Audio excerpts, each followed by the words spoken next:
Assalamualaikum warahmatullahi wabarakatuh.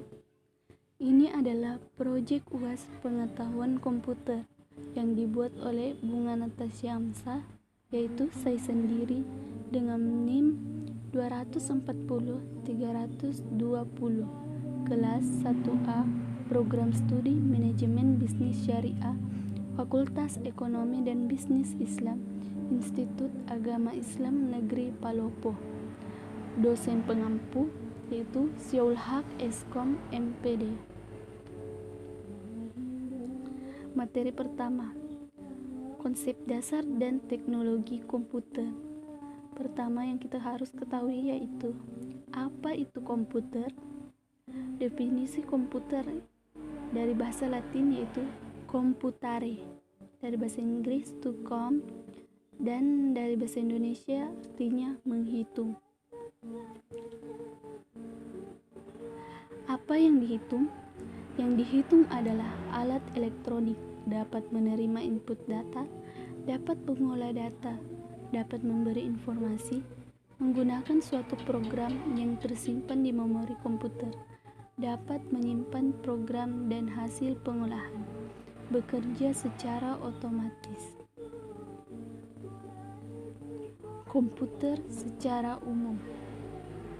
Komputer adalah kumpulan alat elektronik yang tersusun menjadi rangkaian membentuk sebuah mesin berteknologi dengan kontrol sistem operasi, disertai program-program yang mampu menerima dan menyimpan data, melakukan pengolahan dan memberikan hasil dalam bentuk informasi sesuai prosedur operasi yang dirumuskan.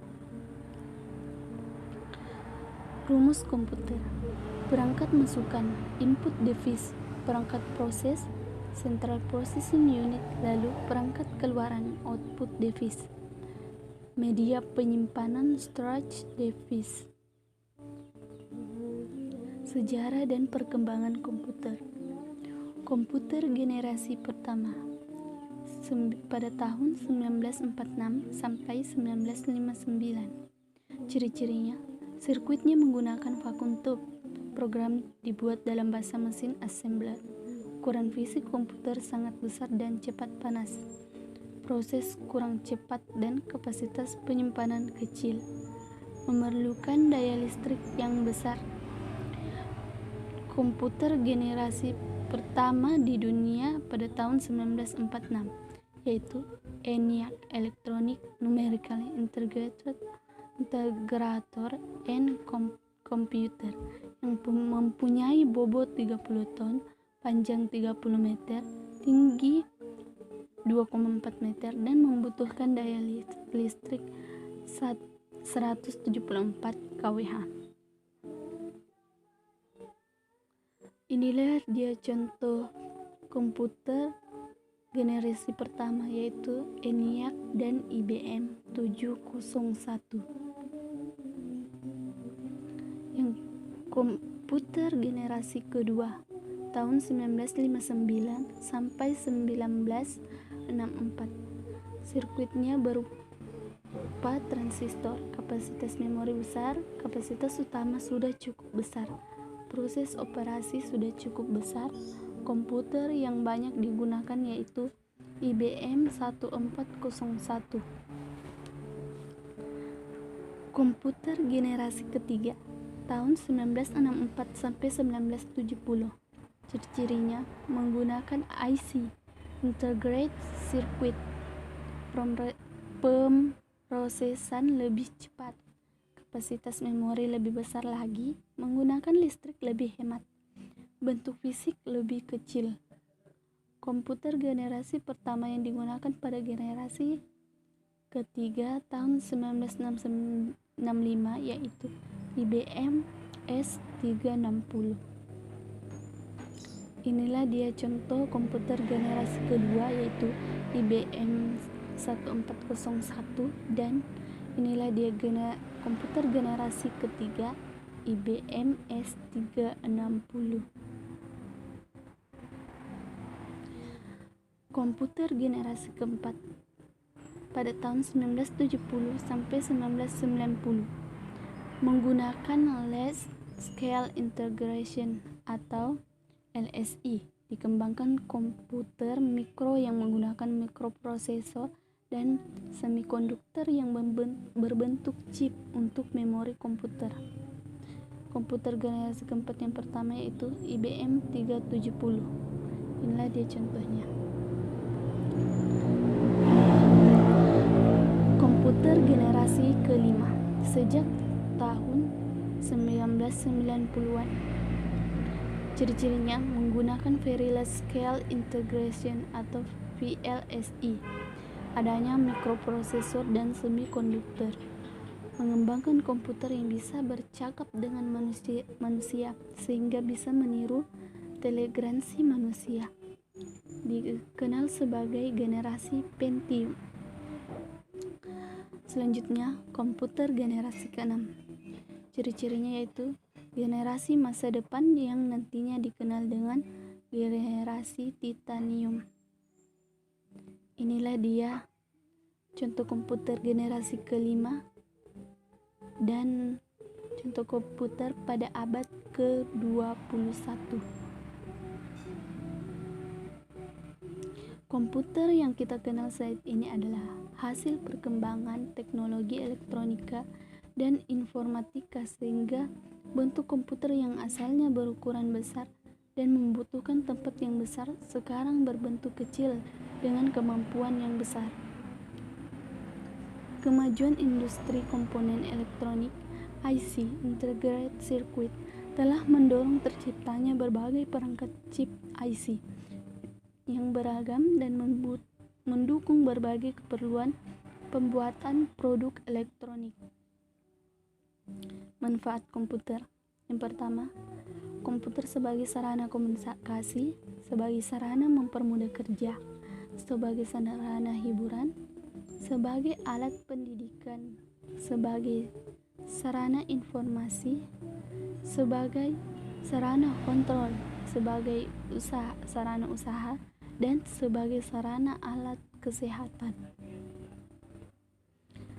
Selanjutnya kita masuk ke materi kedua, yaitu perkembangan komputer dan klasifikasi komputer. Pembahasannya yaitu perkembangan komputer, perkembangan hardware, dan perkembangan software. Perkembangan komputer terjadi setahap demi setahap atau evolusi. Komputer yang lebih baru umumnya mendukung komputer yang sudah ada sebelumnya, backward compatible. Perkembangan hardware. Era sebelum tahun 1940 dan setelah tahun 1940. Pada tahun 1833 dibuatlah komputer dengan analytical engine, dan tahun 2000-an yaitu Net and Intelligent Base. Era sebelum tahun 1940. Sebelum Masehi, di Cina ditemukan abakus atau sempoa. Pada tahun 1617, John Napier menciptakan metode logaritma yang dipakai untuk melakukan operasi penambahan, pengukuran, perkalian, dan pembagian. Tahun 1642, Blaise Pascal menciptakan mesin hitung mekanik yang diberi nama Pascaline. Tahun 1980, Joseph Marie membuat J-Squared membuat konsep Push-Hat. Tahun 1822, Charles Babbage atau Bapak Komputer merancang difference engine yang berkembang menjadi analytical engine tahun 1833. Pada tahun 1854, George Boole menciptakan satu bidang aljabar. Tahun 1937, Howard Aiken memperkenalkan mesin yang dinamai Mark I. Tahun 1940 muncul teknologi baru komputer dengan perangkat elektronikal digital. Era setelah tahun 1940. Generasi pertama 1940 sampai 1959 yaitu ENIAC Electronic Numerical Integrated and Calculator, dibuat pada tahun 1943 oleh Dr. John W. Moseley dan John Presper Eckert yang berukuran 140 sampai 174 kWh dengan berat 30 ton, panjang 30 meter, tinggi 2,4 meter dan menempati ruang 167 meter persegi. Mesin von Neumann dikembangkan pada tahun 1945 oleh John von Neumann yang berhasil membuat mesin EDVAC Electronic Discrete Variable Computer yang merupakan komputer pertama menggunakan RAM. Tahun 1953 memproduksi IBM 605 dan 701 dan IBM 701 diganti oleh IBM 705. Inilah dia komputer generasi pertama, yaitu ENIAC Electronical Numerical Integrated and Calculator dan mesin von Neumann. Generasi kedua 1959 sampai 1964 menggunakan teknologi sirkuit berupa transistor dan dioda untuk menggantikan tabung vakum. Kapasitas memori utama dikembangkan dari magnetic core struct, ukuran fisik sudah lebih kecil, menggunakan daya listrik lebih hemat. Dia contoh komputer generasi kedua, yaitu UNIVAC 111 atau UNIVAC 3.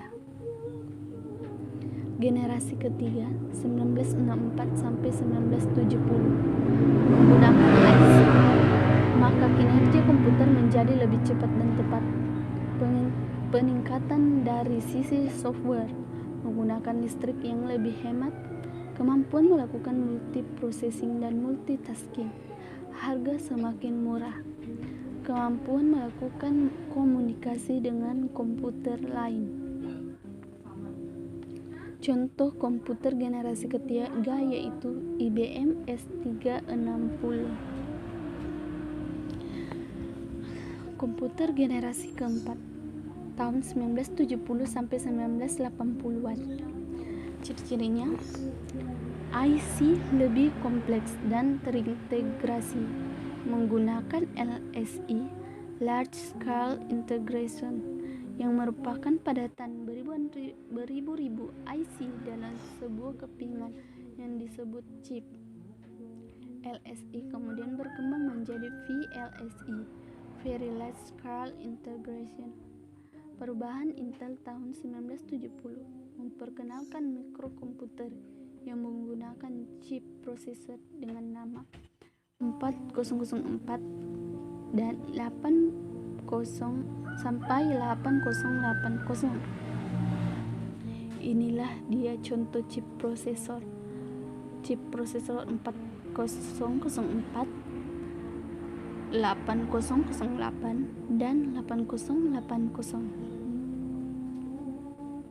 Generasi kelima 1980-an sampai masa mendatang.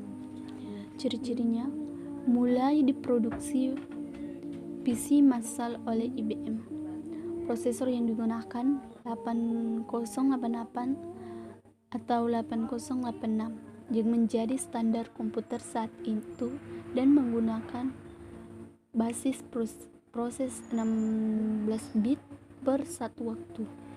Komputer mampu menerjemahkan bahasa manusia berbasis GUI, Graphic User Interface, multimedia dan multikomunikasi. Inilah dia chip generasi ke-5 yaitu 8088/8086. Yang kedua 586, yang ketiga Pentium 2, 3, dan 4. Perkembangan software. Konsep software. Perangkat lunak atau software adalah perangkat abstrak yang merupakan bagian utama selain hardware dari sistem komputer. Bentuk paling primitif dari perangkat lunak adalah menggunakan aljabar Boolean yang dipresentasikan dalam binary digit atau bit, yaitu bernilai satu benar atau on atau 0 salah atau off, dan dikelompokkan menjadi 4 bit atau nibble, 8 bit byte, 16 bit atau word, 32 bit atau double word, 64 bit, dan seterusnya. Dari dasar bilangan biner itulah sebuah logam assembler dibentuk untuk software-software yang lain. Perangkat lunak. Yang kedua, perangkat lunak yang ada hingga saat ini dibentuk dari sebuah kode-kode biner yang kemudian dikemas dalam sebuah bahasa mesin Eugen atau bahasa assembler dan sebagainya. Jenis software komputer. Yang pertama, software sistem informasi. Operating system atau operasi sistem mempunyai dua fungsi, yakni pengolahan seluruh sumber daya sistem komputer atau resource manager. Yang kedua, sistem operasi sebagai penyedia layanan atau extended atau virtual machine. Yang kedua, aplikasi seperti bahasa pemrograman, software program aplikasi, software paket aplikasi, software utilitas, serta software games dan multimedia. Fungsi utamanya resource manager, pengelola sumber daya yang terdapat pada sistem komputer. Yang kedua, penyedia layanan. Sistem operasi yang pertama kali diperkenalkan pada tahun 1994 untuk komputer IBM 701. Sistem operasi terintegrasi dengan mesin komputer. Contoh sistem operasi yang ada yaitu Unix, Linux, Windows, iOS, Android, dan lainnya yang kurang populer seperti operasi sistem 360, CP/M. Sekarang kita masuk ke materi 3, yaitu penggolongan komputer dan jenis-jenis komputer. Jenis-jenis komputer. Yang pertama, jenis komputer berdasarkan tujuan penggunaannya. Kedua, berdasarkan data yang diolah. 3, berdasarkan prosesornya. 4, berdasarkan fisiknya. Dan 5, berdasarkan skala kemampuannya. Yang pertama, penggolongan komputer, tujuan penggunaannya. Ciri-cirinya: jenis special purpose computer, jenis komputer yang dirancang dan digunakan untuk tujuan pemakaian pada masalah khusus yang biasanya hanya berupa satu masalah saja.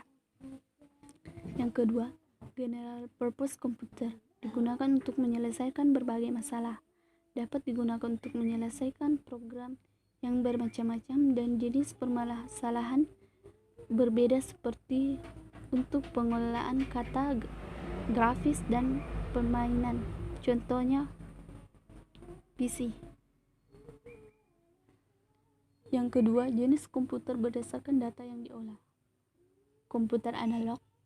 Dan ciri-ciri komputer yang digunakan untuk menerima sinyal analog, digunakan untuk melakukan pengecekan input data yang tidak berbentuk angka, karena data yang didapat adalah data yang bersifat gelombang. Biasanya digunakan untuk mempresentasikan keadaan. Komputer digital. Komputer yang sering kita pakai untuk aktivitas sehari-hari. CPU adalah inti dari elemen komputer digital, berbentuk chip kecil dan terdiri dari transistor yang begitu banyak. Explain. Desktop, laptop, notebook, mini komputer, servis komputer, dan tablet. Yang ketiga, komputer hybrid, komputer yang memiliki kemampuan dari komputer analog dan komputer digital. Diperuntukkan untuk pengolahan data yang sifatnya baik kuantitatif maupun kualitatif.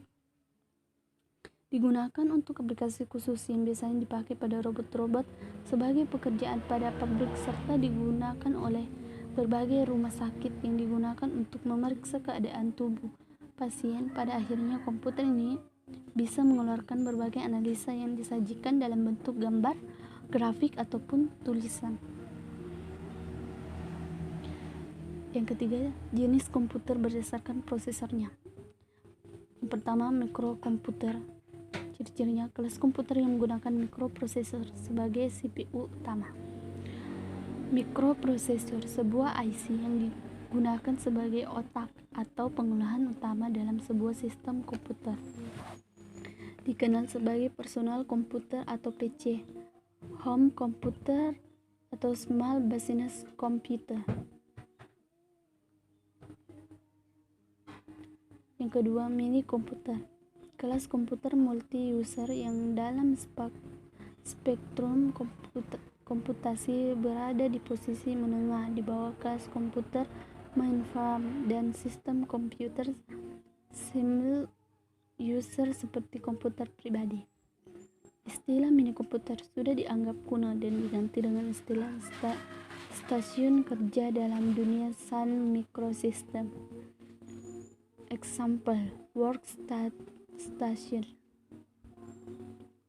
Yang ketiga, superkomputer, komputer yang memimpin di dunia dalam kapasitas proses, terutama kecepatan penghitungan.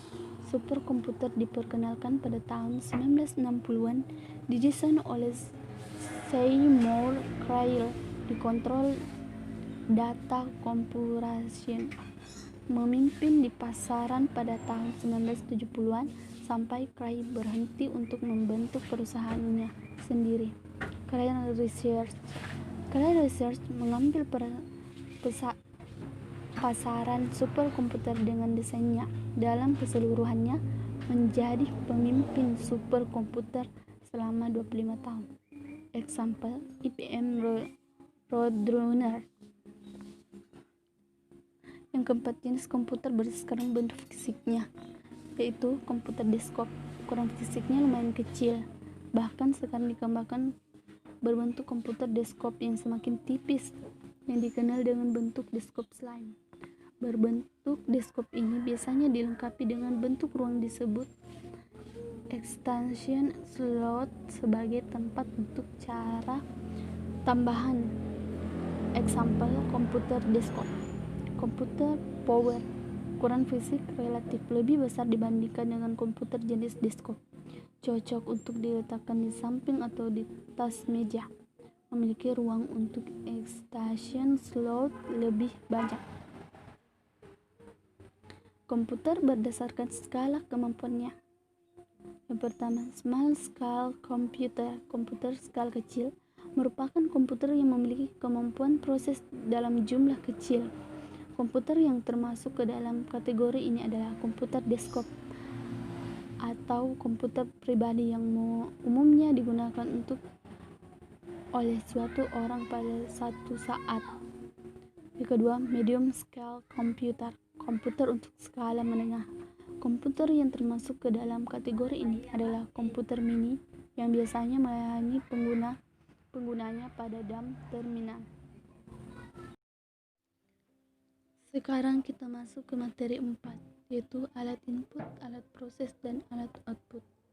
Alat input adalah alat-alat yang berfungsi untuk memasukkan data atau perintah dari luar sistem ke dalam suatu memori dan personal untuk diolah guna menghasilkan informasi yang lebih diperlukan.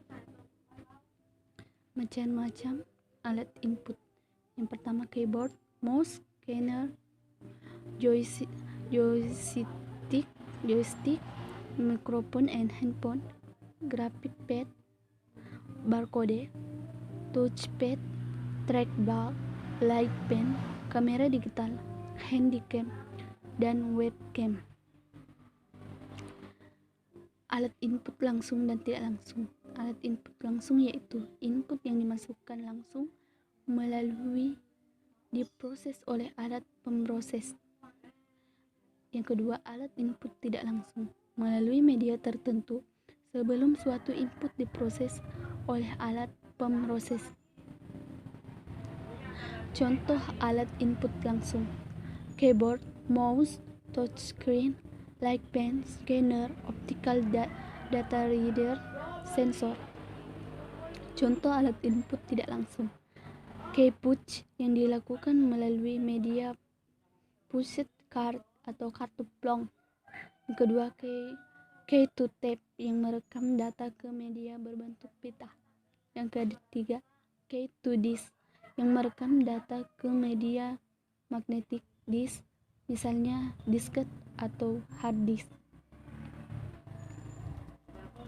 Alat proses. Yang kedua, alat proses. Alat proses adalah alat-alat yang berfungsi mengolah data dalam komputer setelah mengalami proses input. Alat proses macam-macam. Alat proses komputer sebagai berikut. Yang pertama, CPU, ALU, motherboard, CD, pita magnetik, LAN card, wireless network, sound card, capture card, prosesor, register, cache memory, ROM, flash disk, DVD, VGA card, RAM, PCI, floppy disk, hard disk, zip drive, recordable DVD, card reader, modem, TV tuner, dan TV tuner card. Yang ketiga, alat output. Alat output yaitu data yang telah diproses menjadi bentuk yang berguna. Output device adalah segala macam komputer hardware yang dapat menyampaikan informasi kepada user. Suatu peralatan output yang dapat menyampaikan informasi secara visual. Kemudian informasi yang ditampilkan biasanya disebut dengan soft copy. Sekarang kita masuk ke materi 5 dan 6, yaitu alat proses. Konsep dasar. Alat pemroses adalah alat di mana instruksi program diproses untuk mengolah data yang sudah dimasukkan lewat alat input dan hasil akan ditampilkan melalui alat output. Yang kedua, alat pemroses terdiri dari central processing, berfungsi sebagai pemegang kendali dari jalannya kegiatan komputer, sehingga CPU juga disebut sebagai otak dari komputer. Berfungsi sebagai tempat untuk melakukan berbagai pengolahan data, diantaranya mencatat, melihat, membaca, membandingkan, menghitung, mengingat, dan mengurutkan. CPU terbagi menjadi 3 bagian, yaitu pertama, control unit. Adapun tugasnya yaitu mengatur dan mengendalikan alat-alat input dan output, mengambil instruksi dari main memory, mengambil data dari main memory jika diperlukan, menyimpan hasil proses ke main memory. Yang kelima, mengirim instruksi ke aritmatik atau pembandingan logika. Yang kedua, ALU, arithmetic and logic unit. ALU mempunyai fungsi untuk melaksanakan berbagai macam perhitungan. Yang ketiga, register digunakan untuk menyimpan instruksi dan data yang sedang diproses atau oleh CPU menurut gilirannya. Array processor merupakan tambahan yang dapat digunakan untuk mendukung fungsi dari prosesor utama. Sekarang kita masuk ke materi 7, yaitu komponen hardware, port komputer, dan media penyimpanan. Komponen pada hardware yaitu input, kontrol, proses, penyimpanan, dan output. Komponen pada CPU. Yang pertama, Central Processing Unit dan media penyimpanan. Komponen pada CPU: adapter, memori utama atau RAM plus ROM, controller dan konektor, shifter, slow dan slow ekspansi. Adapun komponen pendukung, yaitu peralatan output. Ini adalah perangkat yang dapat menghasilkan sesuatu dari komputer, baik itu suara, informasi, ataupun yang lainnya. Yang kedua, peralatan input atau output device adalah piranti pada komputer yang dapat menghasilkan atau menampilkan keluaran atau output dari hasil pengolahan data. Spesifikasi standar sistem komputer, yaitu prosesor Intel atau AMD, memori, mainboard atau motherboard, VGA onboard, NVIDIA, hard disk, floppy disk 1.44, optical drive, cache and power supply, dan monitor. Jenis dan kegunaan masing-masing port pada komputer, yaitu port serial, port atau port paralel. 3. Port USB, port VGA, port infrared, port PC, 2. Port audio, port LAN, port HDMI, dan port power source.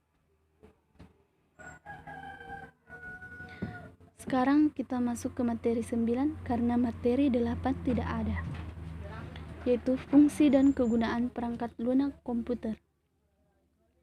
Perangkat lunak software adalah istilah khusus untuk data yang diformat dan disimpan secara digital di dalamnya, termasuk program komputer, dokumentasinya, dan berbagai informasi yang dapat dibaca dan ditulis oleh komputer.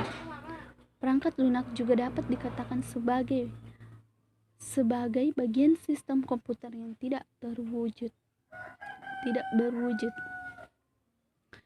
Fungsi dan kegunaan perangkat lunak atau software. Software menyediakan fungsi dasar untuk kebutuhan komputer yang dapat dibagi menjadi sistem operasi atau sistem pendukung. Software berfungsi dalam mengatur berbagai hardware untuk bekerja secara bersama-sama sebagai penghubung antara software yang lain dengan hardware, sebagai penerjemah terhadap software lain dalam setiap instruksi ke dalam bahasa mesin sehingga dapat mengidentifikasi program. Sekarang kita masuk ke materi ke-10, yaitu aplikasi pengolahan data, pengolahan kata menggunakan Microsoft Office Word. Pengertian aplikasi pengolahan kata atau Microsoft Office Word.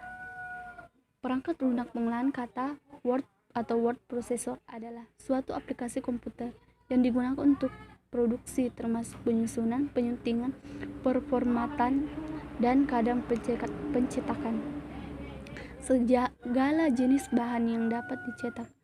Program pengolahan kata adalah suatu aplikasi yang difungsikan untuk mempermudah pekerjaan yang berkaitan dengan dokumen, mulai tahap pembuatan atau penyusunan dokumen, mampu dalam penyuntingan atau edit dokumen.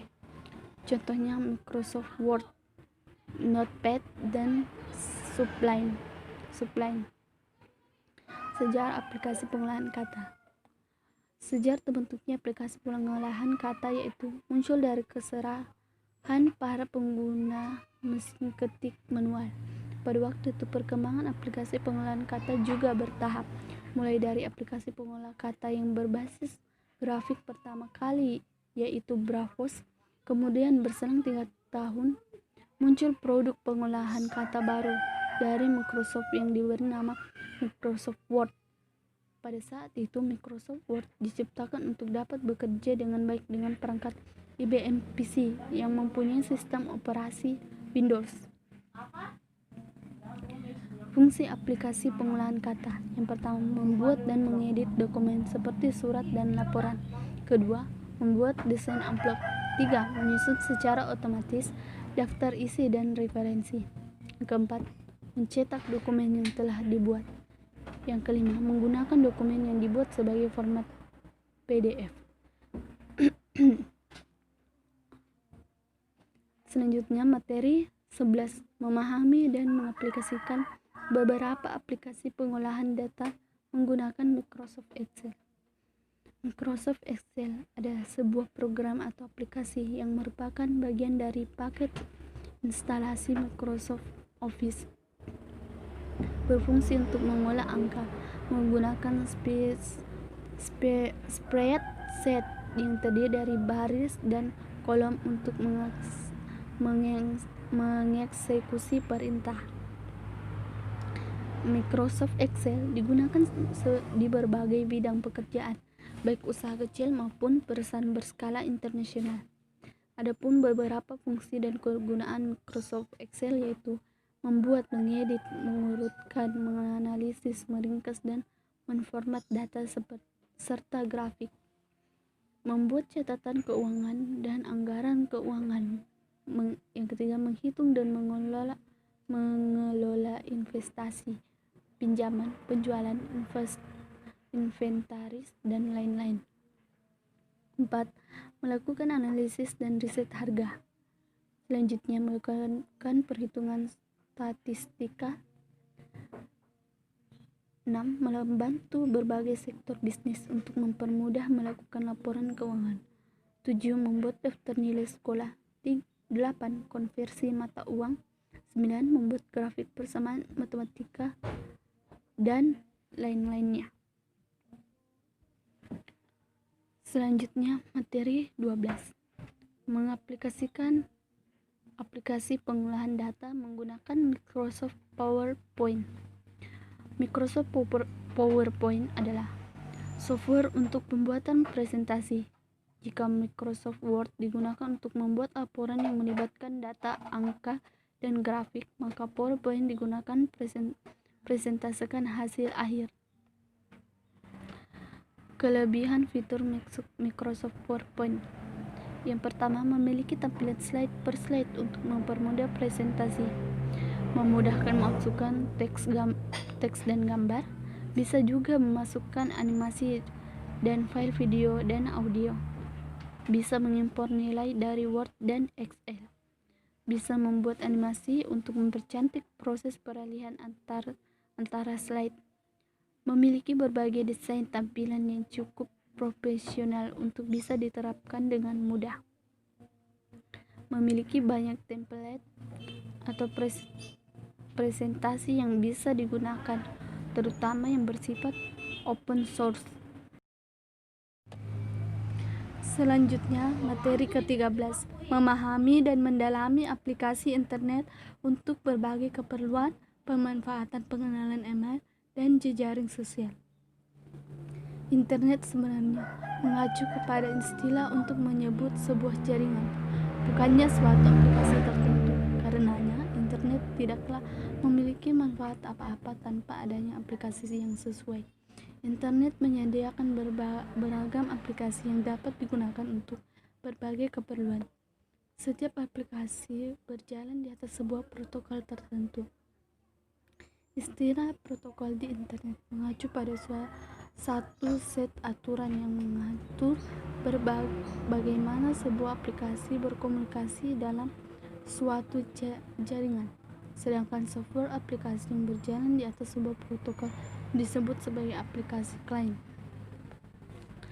Aplikasi internet untuk berbagai keperluan, yaitu World Wide Web atau WWW, email, newsgroup, mailing list, internet relay card, telnet, gopher, remote login, file transfer, VoIP, voice over internet protocol, dan ping.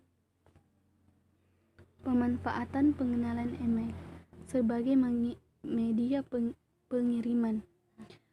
Dengan email kita bisa melakukan pengiriman data ke seluruh dunia dan tentunya pengiriman dan yang dikirim data sama-sama menggunakan email. Bukan hanya itu, dengan menggunakan email kita bisa mengirimkan data ke banyakan orang.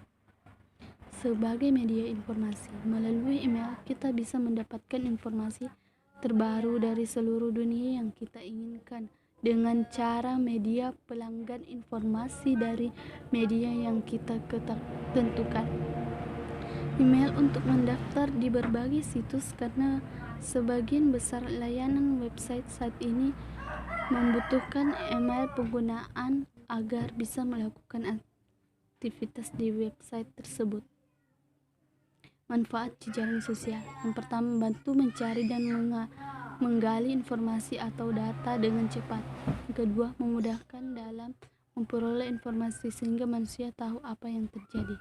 Yang ketiga, memudahkan transaksi dalam bisnis sehingga tidak perlu ke pasar. Materi 14. Memahami dan mendalami aplikasi internet untuk berbagai keperluan, pemanfaatan aplikasi internet, dan browsing.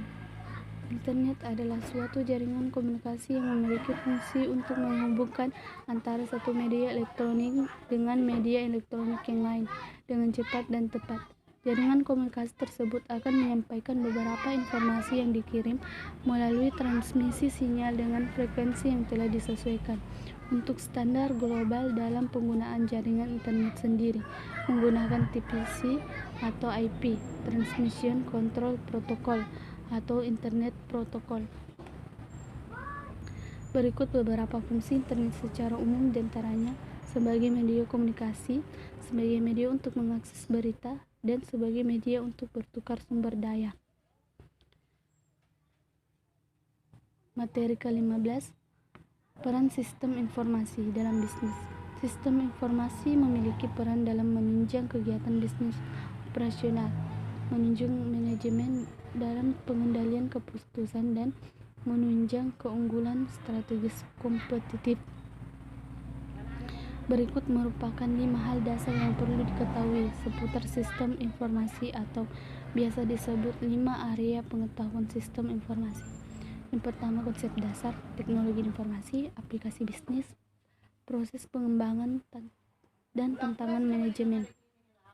Adapun peran utama sistem informasi dalam bisnis diantaranya mendukung operasi bisnis, mendukung pengambilan keputusan bisnis, dan mendukung keunggulan bisnis. Itulah tadi pemaparan materi tentang proyek UAS pengetahuan komputer. Terima kasih, demikianlah. Wassalamualaikum warahmatullahi wabarakatuh.